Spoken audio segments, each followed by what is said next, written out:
ईश्वर है और ईश्वर की प्रेम में परिभाषा है। अंग्रेजी के 4 अक्षर से प्यार बनो, LOVE, लव। लव का हिंदी प्यार। अगर केलगिल के कहता भैया से कम कर, अगर केलगिल के कहता तयल से मिला लेक ऑफ सारो सोसिन ऑफ टीयर भी से value of time is in the flat. Hindi में तो टोटल हिंदी खाली समझे की कोशिश करो। अब कहानी बाबूजी लोग यहाँ से शुरू हो गए। एक लाइन पर ध्यान दे, कहानी पानी पर साफ हो चल जाएगी।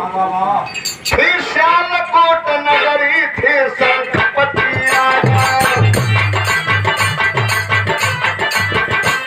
रानी फुलंद लहुरी थी हुस्न जिसका ताजा, भाभी का पुत्र पूरन बगिया कबुल हजारा, मधुकरी दीवानी कुल ने उसे नचारा, नागन बनी है रानी भारी तना कमाई, लांछन लगा के पूरन के नैन निकलवाई,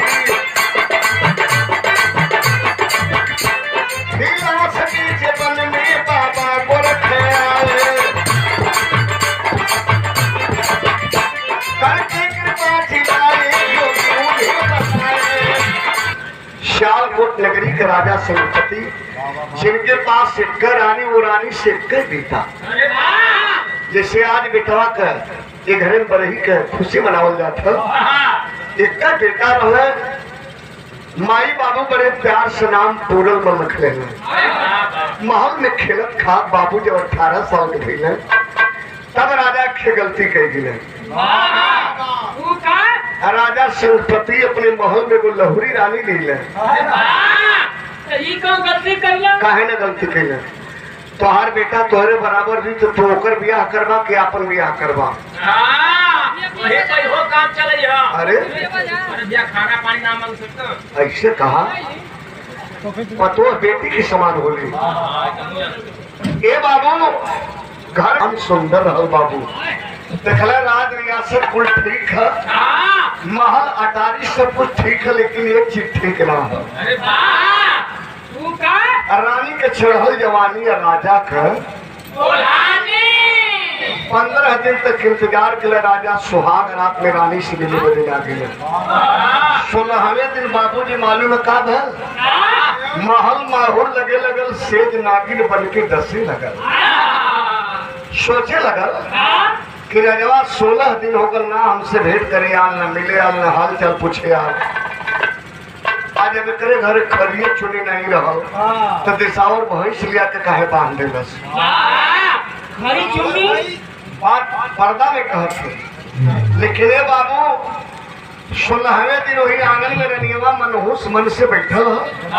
अब परी रानी का बेटा राजकुमार पूरल में रसोई घर में से खाना खा के अंगनावा में हाथ धोत बाहरवा निकल जाता, तब से लहुरी रनियवा का नजर पड़ी तो गई पंचो।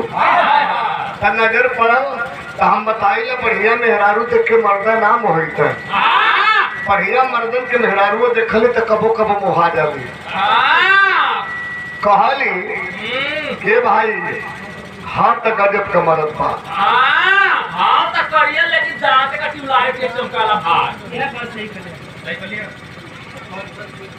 चेला गुरु बहुत बढ़िया बात बती बात।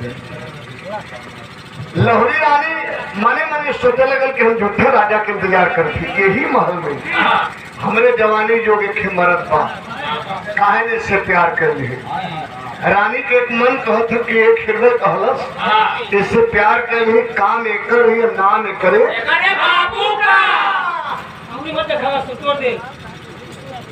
तुम्हारी बात नहीं कहा कि काम एक कर या नाम एक करे। रानियवा का एक मन सोचा था, तब तक बागी दिल ललकार उठल। रानी के बागी दिल हर इंसान के हृदय में तो दिल होला। एक मन कही कि चोरी कर ले, दूसरा का मन कही कि पकड़ा जाए तो जेल में बंद हो जाए। भैया दूसरा का मन कहा था कि नहीं जाएगा, ये धर्म का बेटा बा, राजा का बेटा बा, ऐसा ना करो। लेकिन ये बाबू बाकी मंजो रहो कलश की जाएगा बेटा तैसे का प्यार करब जरूर। पूरनमल चल गए लहोरी रानी फुलंदा दासी के बुला के कलश के कौन था, ये कौन आदमी था। लहोरी रानी बतौलस के राजकुमार पूरनमल। कला जाओ राजकुमार पूरनमल से कह देना कि आज रात के 12 बजे कटार फीता लेकर के ससुर के राजसी पोशाक में और हमारे कोठरी में आए कि मैं उनका इंतजार करूंगी। घड़ी रात के 12 बजे में दासी जाके कहले में कटार फीता लेके बाबूजी ससुर के राजकुमार पूरनमल लहोरी माई रानी फुलंदा का दरवाजा खटखटावे लगल। माँ माँ माँ दरवाजा खोलो माँ, क्या आदेश है माँ। मैं आ गया माँ, मैं आ गया। रानी के कान में आवाज जब पड़ल बाबूजी टाँग के दरवाजा खोलस। आज जब पूरनमल के करीब से देखलस हो पोखरे बदन में मदन का बाण बेच के लगल। काम वासना का पीछे के पोछी में नागिन के मुहे में बिरहीन के हर अंग में रोम रोम में बाबूजी रोम रोम में विश्वा करती है। हम बताइए कि चाकू के एक तरफ धार, प्लेट के 2 तरफ धार, अकारी के 3 तरफ धार, नारी के चारों तरफ धार। डांट देती रानी फुलंदा, अरे नौजवान तू मुझे माँ मत कर, क्योंकि तू भी जवान है मैं भी जवान हूँ। अरे जवान आओ इस जवानी के दरिया में गोता लगा ले, जिंदगी संवर जाएगी। पूरनमल का वो हाल भल पंचो कीड़ा काटे न लहर आवे हो, कीड़ा काटे न लहर आवे।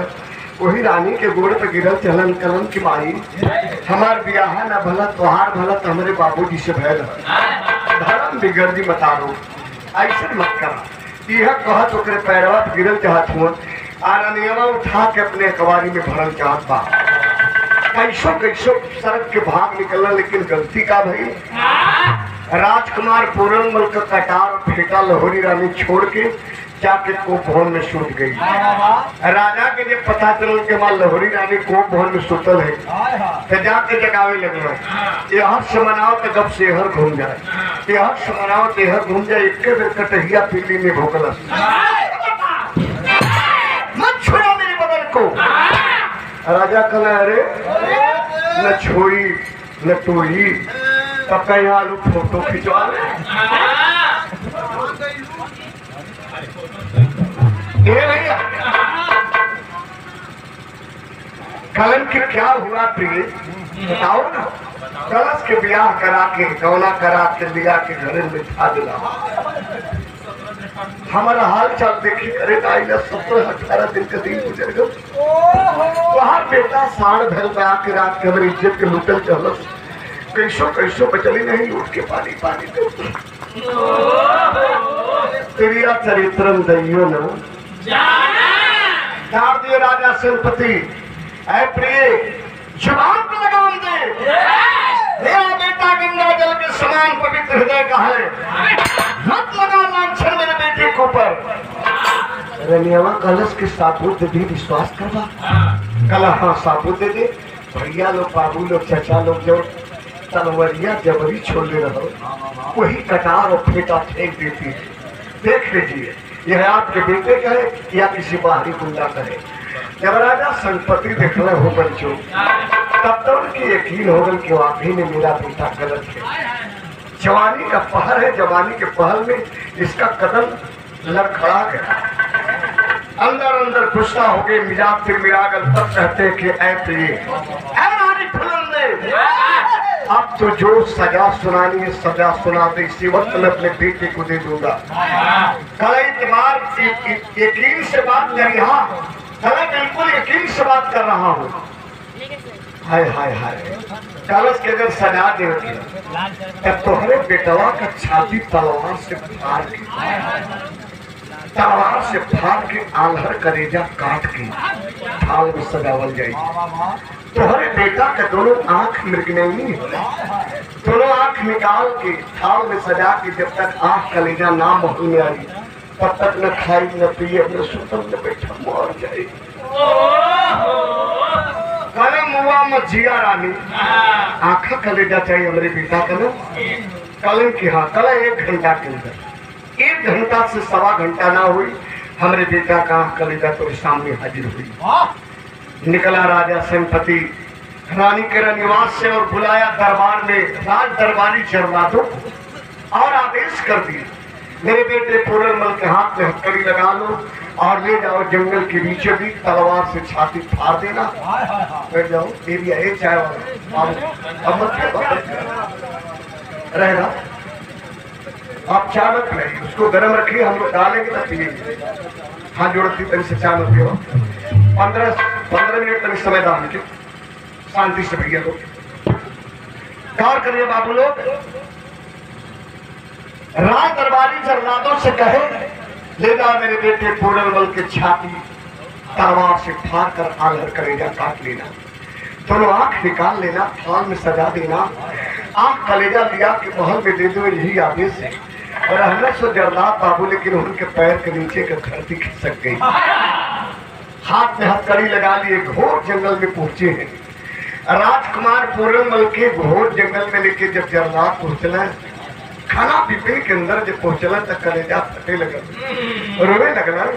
भैया जरलाद लोग आप कहाँ लेके जी बा? अरे रास्ता भाई जंगल बा, हमारा खिया कलेजा निकलवा जाना।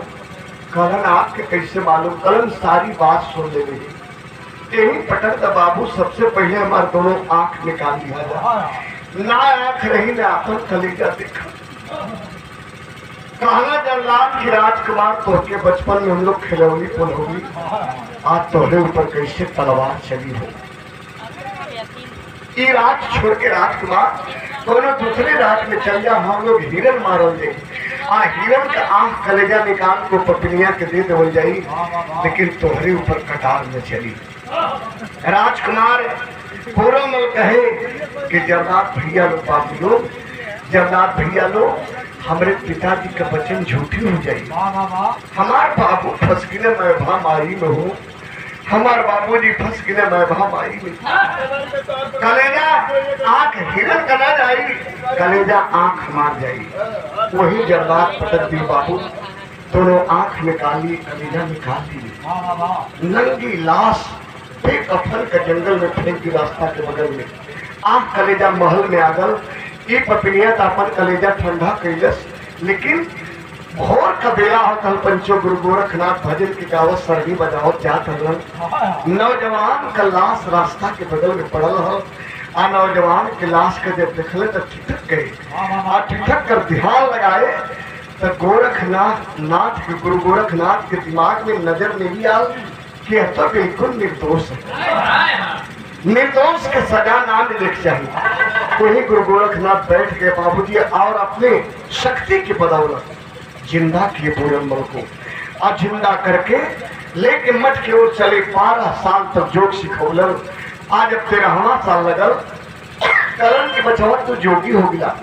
कले गुरुजी आदेश, कले बेटा तुहार परीक्षा ले, कले गुरुजी ले ला, कले यहाँ नहीं लाओ, जवन माई तुहार आंख कलेजा निकलौले निकलन की जी गुरुजी। कले बेटा वही माई के पास जा, आधी रोटी के टुकड़ा लेके आवा, बचावा हमार ईमान न डिगे तब तक समझब सच्चा जोगी। बीत कल 12 साल बाबू 13वां साल है जब चलना है पूरनमल, तो उनकर वेशभूषा कैसे रहल तरी से गौर करिए। कितना बढ़िया लाइन है का भाव, कैसे आओ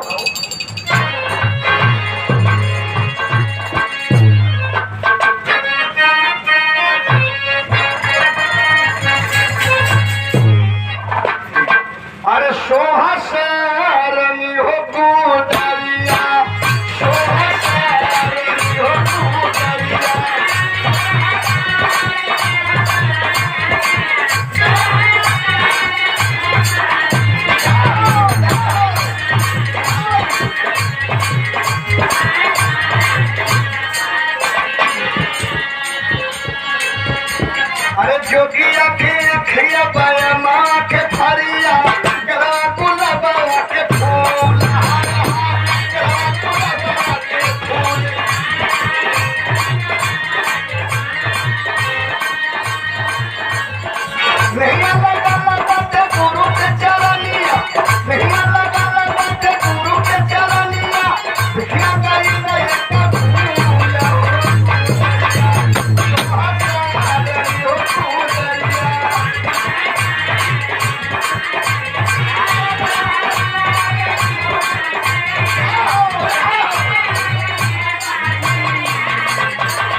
सरगी गुदरी लहले बाबूजी आज सियालकोट नगरी में जो है पहुंचला तो एक बात बताई जोगी लोग कबो भीख ना मांगता फेरी लगावल नगर में फेरी लगावत लगा जब किला के सामने पहुंचला तो किला के गेट बंद रहल 4 बजे तक भोर कोई गेट के सामने गुदरी निकाल के बिछा देले सरगी निकलने सरगी लगले बजावे आप भजन लगले गाए भजने में भिखियो मांगे बाबू गितियो मांगे यहाँ तर्ज हुआ इधर कार्तिक के महीना में माता बहन लोग कतकी नहाए जाने भोर के बेला में गंगा जी पीड़िया लगावली गोधना कुटैली घरिया भरेली वही समय गीत गावली पीड़िया गीत बा ई माटी के गीत बा कैसे मास्टर आवा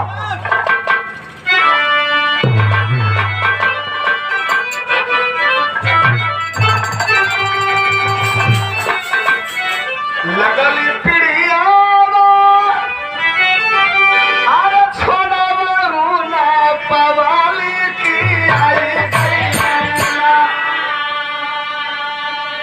देवता तुमरिया पर आई गई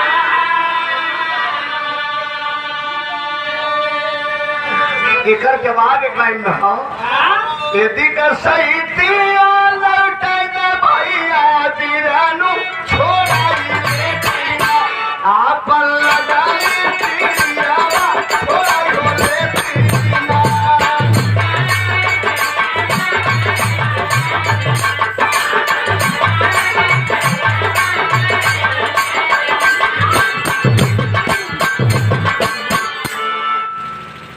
ये 50 रुपया पुरस्कार छोटा बाबू का नाम बतौले है परिवार में कबो मंगल न सुख मिले हमेशा मंगल ही मंगल हो राम जन्म के ही मंगल कामना है एक लाइन माता बहनों गा रही है कहाँ गावे बाबू आवा यार जब बिहार में चल बा अधौरा पहाड़ कैमूर के हो तब लोग गावली कहा गई है गोरी गोरी पहिया चूड़िया खारिया ओ खारिया गोरी का हीरा खारिया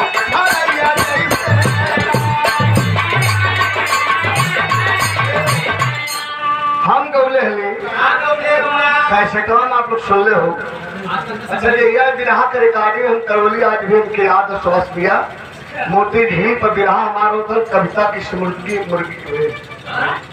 मूर्ति कविता की स्मृति बिहार करेंगे गायिका ऐसे हो गाड़ी दे बिरहा में गरियावर गावर जैसे मैंने अच्छी गौली है करिएवा दुल्हा आ गए वैसे वो गावे करिएवा कार चुप रहो तोर माई गई टकरिया हमकी का करिएवा कहे लो हमारे नाम राम जन्म हो झूठा करिएवा कहे लो सुना हम बताओ तो क्या ख्याल हो तो तन्नी बोलकर रहलू जब पिराब पहन के घूमत रहलू तो तोहरे गाँव में हम सोहल्ला बन के गए ले मोहनिया में हमारे भैया ससुराल हो मोहनिया उधर गाँव हम तो वहाँ नहाए दिले काल होने ये सब लोग जाने लगा कौन गीत मास्टर तो में खेला लो अरे में खेला लो भूलाई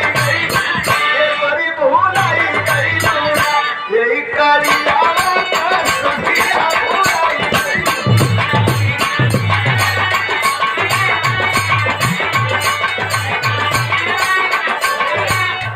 बिरहन कितनी बढ़िया लाइन है कौन करे बाबू जी लोग पूरन में सरहिया बजावे हो भजनिया गाँव भजनिया में भिखियो मांगे कैसे लाल आवा भिखरिया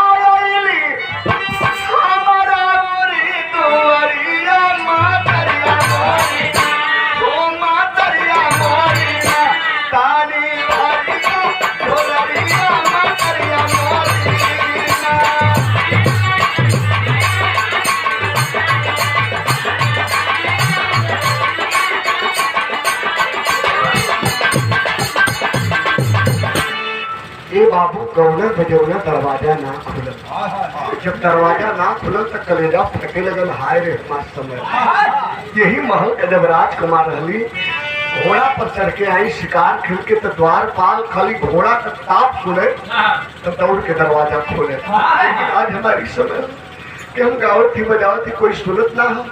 तब फिर बजौला ना फिर गौले बाबू का बजौले का गोले मास्टर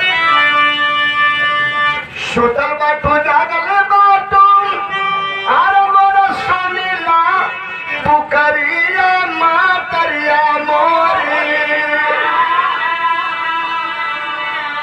भोलिता बाजार के वारिया मातरिया मोरी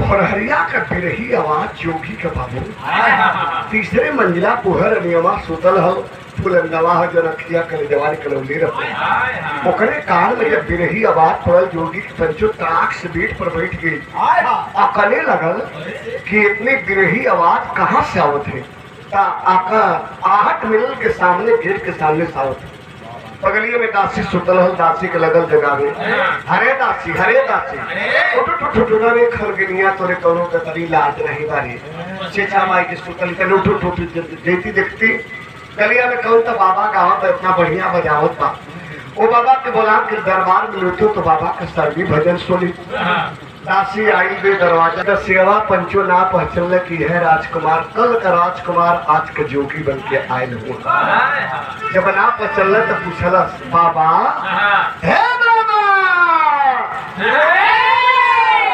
कहाँ साइल वाला कहाँ जैबा बाबा बड़ा नीक गौला बड़ा नीक बजौला बाबा मनवे मोह लेला बाबा तब पूरन मल कलन की माँ रंता जोगी बहता पानी कहीं से आया कहीं चला जाऊंगा कलन ना ना बाबा चला बाबा राज दरबार में तो की रानी साहिबा बोलौली तुहार भजन सुनिए तुहार सरनी सुनिए कहना रानी बोलौली है ये माई इतने बता तक कि लहरी रानी बोलौली की जेठरी रानी बोलौली है दसियावा मने मने सोचल गल कि बबुआ कम जानी है कहा अरे बाहरे भीतर से हम आवती बाहर में बना पता कहाँ का बहन बिलाल बाबा बा ये लहरी जेठरी की विषम किससे जान गल कि तू गोरानी है एकर मतलब कि बाबा पहुंचल फकीर कला नहीं बाबा जेठरी रानी ना बोलौली है लहरी रानी बोलौली है कला मतलब रानी फुलंदा बोलौली है दसिया कला हो मोरी बहनी अरे तो बाबा नौ जाना पई मोरी बहनी इतना नौ जाना तक ढेर पहुंचल हो कल हाँ बाबा फुलंदा बोलौली है मने मने सोचे लगना कि जवन माई हमारा खिया कलेजवा निकाल ली जवने माई से भिखिया ले उहे माई समार के सरगी रखले पंचो जैसे आप दरवाजे बैठ के आप लोग बिरहा सुनत है ऐसे ही राजा संपत्ति के दरबार खचा खच भर गल ये देखे बने कि नया उम्र का बाबा हो बाहर में से भीतर के बात जान जात हो तनी बाबा का दर्शन कर जब दरबार में बैठे मंच सिंहासन लगल है राजा रानी सिंहासन पहने रनियावा का नजर जब जोगी पूरल मन पर पड़ल तो फिर मुहाई गई हाय दैया अरे कवन निर्दयी गुरु रहल जब काचा उम्र में जोगी बना देलस हो अरे तो उम्र खेले खाए का हो ये कवन निर्दयी गुरु रहल जब काचा उम्र में जोगी बना देलस एक पैर पर पूरल मन खड़े हो गए कहे कि माँ हमें कुछ कह लो माँ लेकिन हमारे गुरु जी को मत कहो चुकी गुरु गोविंद दो खड़े काकी लागू पाए बलिहारी गुरु आपके गोविंद दियो बता काले बाबा का लेवा कल माई तोहरे हाथ से आधी रोटी के टुकड़ा ले रनिया कल न दे रोटी ना दे लेकिन तुहार झोली मोती से भर दे हीरा मोती से एक बात पर कौन बात पर बाबू आवा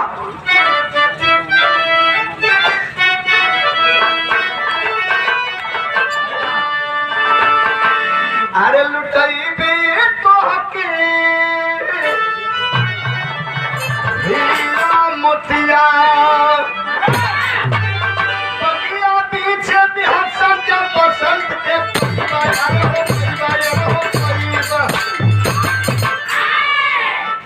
पगिया पीछे बेहसत जब बसंत के पैबे तब लुटेबे तो के हीरा मोतिया हाय हाय हाय जब इतना बात सुनने पूरल मल रनिया कल बाबा हमारे बाग में के फूल खिल जाई है हीरा मोती रतन से तोहार झोली भर दे मने मने सोचत हो कि हुआ बाबू बैठल हो, बड़का बाबू, चाचा, सब लोग हैं, लेकिन हमके आज कोई पहचानत नहीं है। माई का पहचानी तो मतारी माए भा है, ये का जानी। फिर हम एक लाइन गीत लगल बाबू, छठ माई कृपा। छठ पूजा बड़ा कठिन पूजा होला। माता बहन लोग जब भोर में अर्घ देव चलेंगे, सूर्य भगवान के जब अर्घ देव चलेंगे तो इस समय गावेंगे। कौन गीत है मुन्ना? आवा।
चेहरा पर पूरल मन के मुस्कान, अंदर कलेजा फटत है कि हाय रे हमार समय हमार बाबू नाम के पहचान तो बड़का बाबू ना चिन्हत हुई माई का चिन्ह।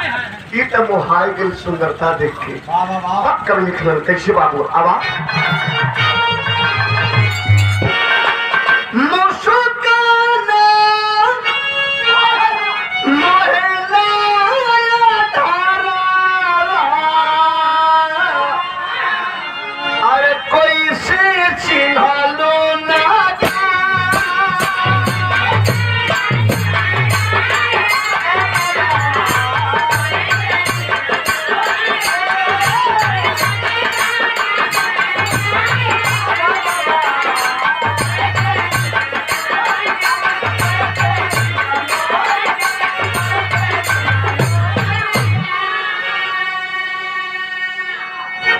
माई तोहरे बगिया में एगो फूल चाहिए ना? हाँ बाबा, हाँ बाबा, हाँ बाबा, हमारे बगिया में एगो फूल चाहिए। तेरे माई एक काम कर तू। कल कवन काम बाबा? तब पूरल मल बताऊ ने का बाबू? हथवा देखावा माई पूरल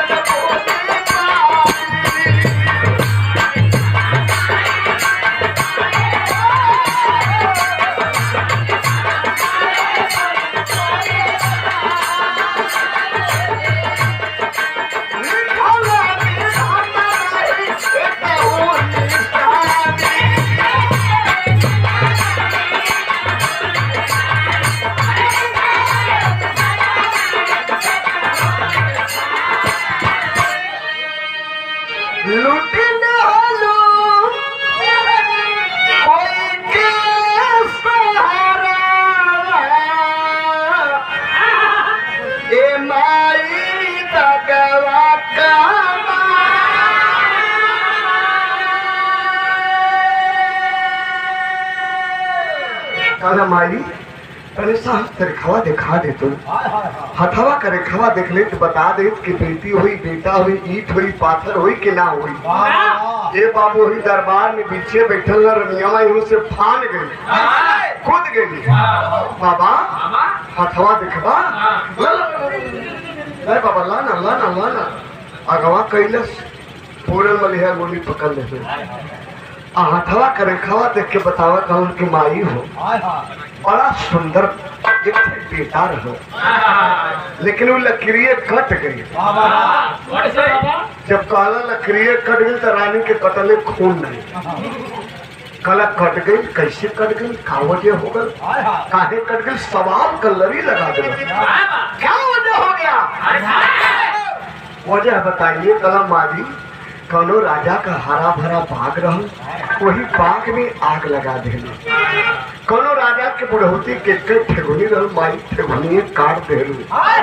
यह वजह की लकीरिये कट गई। कले बाबा सुना, खोल के बतावा।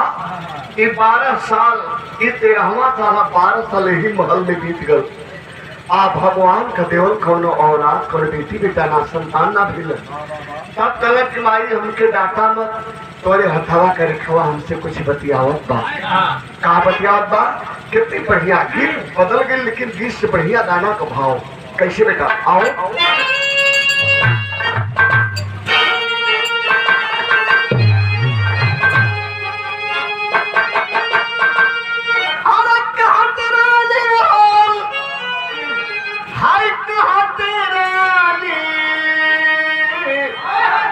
तोहरे हाथे करे खा अरे कहा तेरा नी तोहरे हाथे करे खा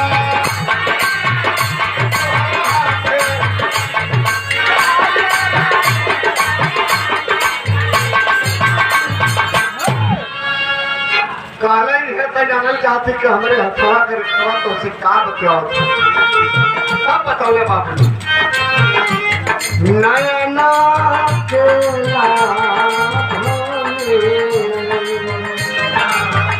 नयन लूटी ली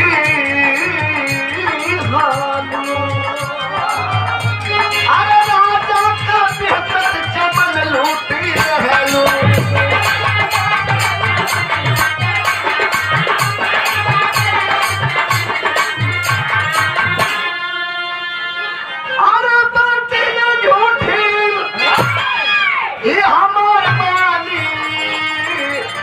तोहरे हाथे करे खा अरे कहानी तोहरे हाथे करे खा